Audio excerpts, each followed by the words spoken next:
What up, people? This is Vigalantee, the Hip-hopologist for ReasonsForRhymes.com and YourBlackWorld.com. Today I'm doing a series on strong black women that making their own way, despite all of the odds that's against them as being black as well as being a woman. And today we have Sharita. Sharita, let people know the things that you're doing. Hi, my name is Sharita Turman. I'm from Washington, Georgia. I'm a licensed master cosmetologist of 18 years, and I'm also in the process of launching my own fashion magazine.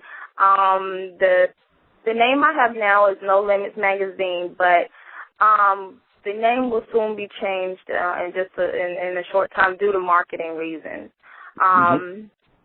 But I am focusing on fashion, but it's not only just a fashion magazine, it's an inspirational magazine as well. And when I say inspirational, I'm speaking of a point of knowing who you are, being able to overcome adversity, seeing yourself in a different way than you do when you're facing adversity. Most of the time when people face adversity, they kind of beat themselves up more than other people do. I know sometimes we're our own worst enemy as well as our own harsh critic. We critique ourselves a little harsher than anybody else does. So it's just it's a magazine of showing you how to look good on the inside, even when you don't feel good on the inside, but also allowing you to build that inner person that you've never been, or that person that you need to get back when you're in adversity and trying to overcome adversity. So it's just a way of being a beautiful person on the inside as well as outside. No doubt. So that's a very unique way of doing it. So so people can look at themselves outside and inside and have the total feeling okay. I definitely get that's a great concept, and you're doing it. So tell me, that you've been in the hair fashion for a while. So that means that you went to different places in competition. Tell me how that was, and when you walked into those competitions, was it many people like you, or was it a different color, or what? Kind of give us a kind of peek into the world of hair fashion. Okay. Well, the first 10 years of being in the hair world, I basically stayed in my own hometown, just being a local cosmetologist, not really venturing out on the outside. It was just recently, about 5 years ago, when I just started to really build up the confidence within myself to venture into higher things in the hair world. Trying to go to another level. I had gotten to a point in my life where I felt like, I still love my job, I still love my God-given talent, but it's time to take it to another level. So I actually entered a contest, a boot camp competition in Charlotte, North Carolina, where I competed against about 40 different males and females who are all licensed master cosmetologists as well. And I ended up winning first place, which landed me a job with Bronner Brothers. So for the last 3 years, I have been an educational technician for Bronner Brothers, which has allowed me the opportunity to teach new expressions, the new expressions line that stems from Bronner Brothers. It also has allowed me to network with a lot of other business owners and other people who are employed with Bronner Brothers. Bronner Brothers is one of the largest African American product corporations in the world. It is the largest product line in the world, and it also allowed me to get into the magazine world. Extreme Magazine, which is one of the magazines that stems from Bronner Brothers, allowed me to be featured in the 2013 August edition. Which has allowed me to progress into what I'm doing now, in my own magazine. Yes. All right. So you went in there and did your thing when you went in there.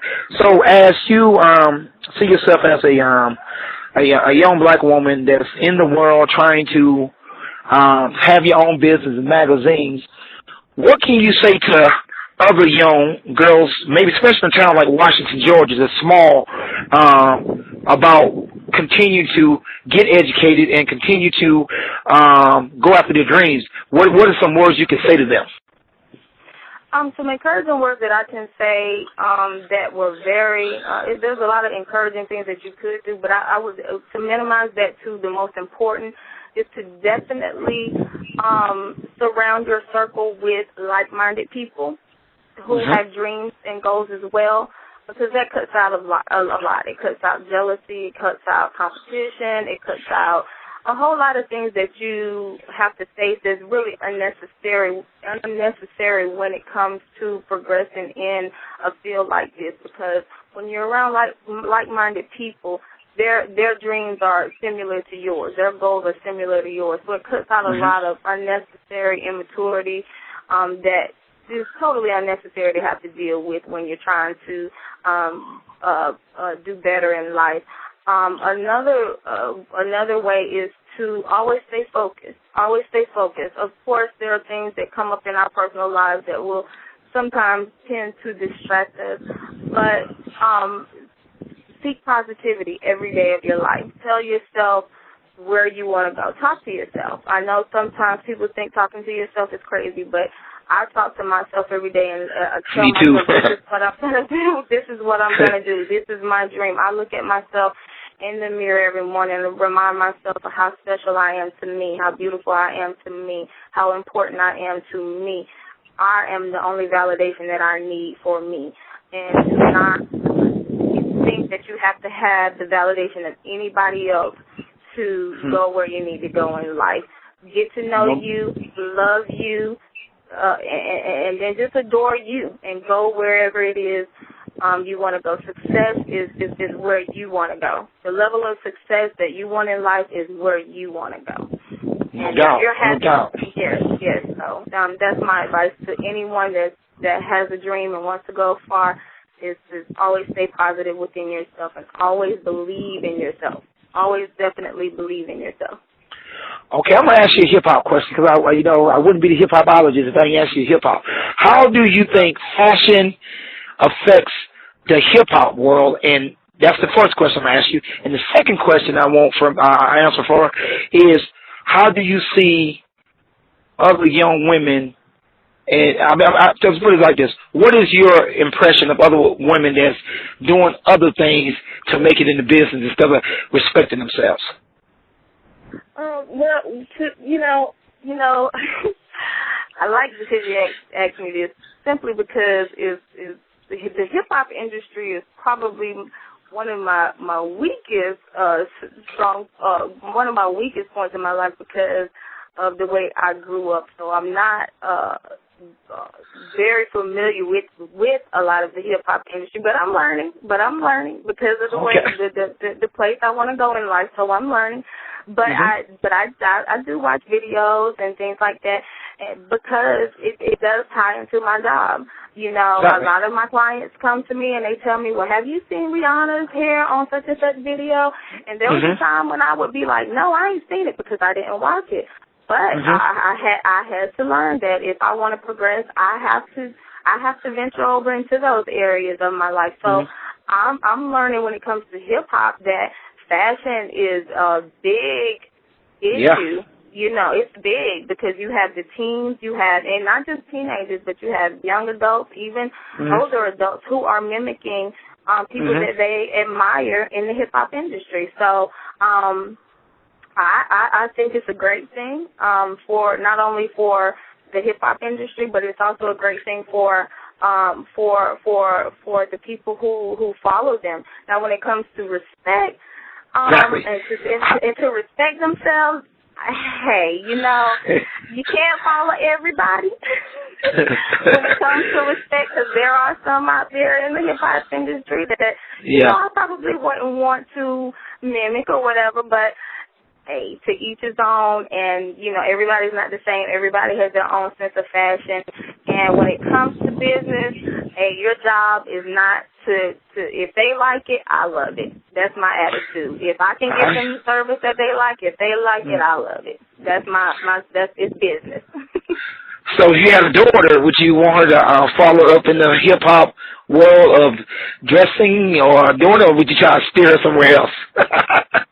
If I had a daughter, I probably would steer her in, in a classy type of way, because that's the way I am. But at the same time, I think it's all about how you act and present yourself. And of course, I wouldn't want my daughter out half naked. I don't think any parent would. But I do think in growing, I do think most young girls experience that part of life, because I know I did. There were times where I wore tube tops and booty shorts and daisy dukes, I think is what they call them.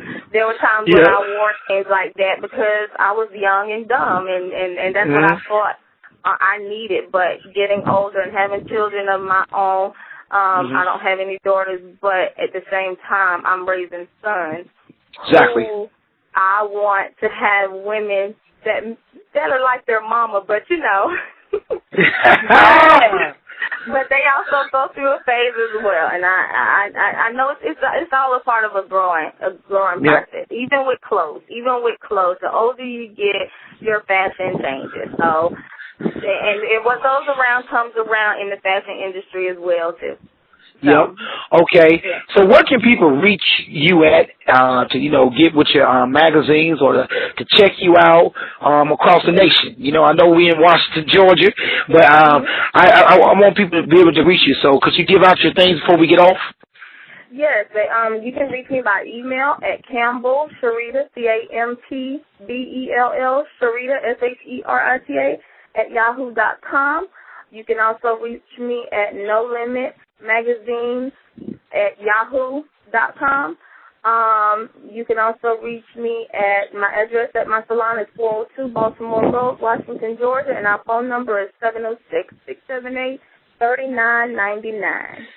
Good talking to you, Sherita. I really had fun, and I'm looking for big things for you. You are an inspiration to other young sisters out there that's building their own way, making your own business, and expanding your business is how you survive out here. And I thank you for coming. This has been Vigalantee for the Hip-hopologist for ReasonForRhymes.com. That's ReasonForRhymes.com along with Your Black World, and we are out.